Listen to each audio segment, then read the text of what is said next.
Hey everyone. I was driving and decided to pull over to share just a little conversation that I was having with someone the other day. So within the conversation, he was saying that when he goes to church, he doesn't write down scripture or write down even a little snippet of what the pastor might be saying. And so I said, oh, okay. So without judgment, I just continued to ask probing questions. I asked this question: when God gives you a word, do you write it down? And he said, actually, no, I don't. I said, okay. So then I shared my experience when God would give me a word and I wouldn't write it down. Well, I'm a woman and I have a lot of kids.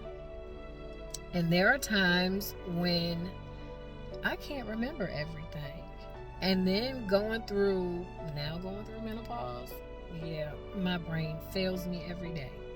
So I have learned that there's great danger in not writing down what the Lord has given you as a word. It could be life-changing. It could change somebody else's life. It could be testimonial. It could be a book title. So in my situation, it was a book title.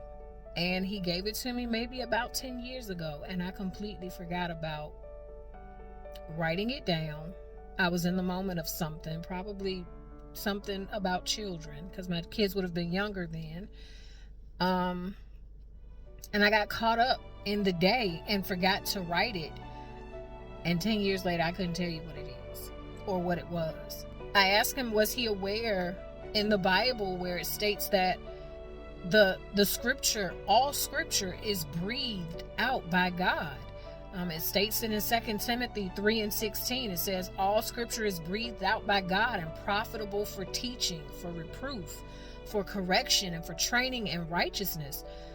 Which means if we didn't have someone writing the word down, we wouldn't have anything that would encourage us.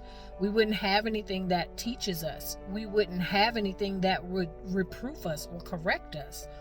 So if someone didn't write it down, we wouldn't have it. We wouldn't have testimonies. We wouldn't even have anything that would show us that we're experiencing something that even happened in biblical times. We wouldn't have anything to run parallel with. We wouldn't have a plumb line.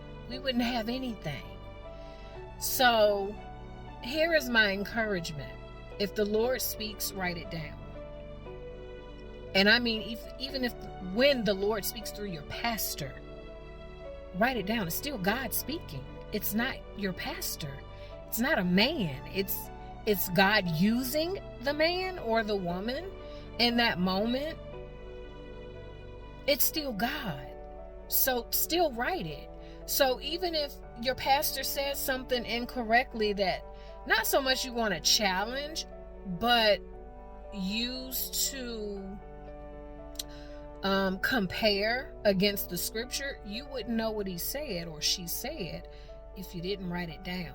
So I encourage you to take note. Take note of everything that is said, that is shared. Take note of everything. And I certainly encourage you from this point going forward, have something to compare. Have notes. Even if it's a prophetic word. Sometimes in the moment, I know when a prophetic word is given, you don't necessarily remember what's being said. But there's a snippet that you can remember. I've had prophetic words shared with me over the course of my life. There's snippets that you can remember. You may not remember everything, but you can remember snippets. And they serve as an encouragement when you hit those tough moments. And you can go back and you can say what the Lord said. And even if it's wrong, you can say the Lord didn't say. So I encourage you to start writing. Write. It could be a book. Who knows? Who knows? Be encouraged today. Be encouraged by his word. Be encouraged by his love. Be encouraged and start writing. God bless you. Good night.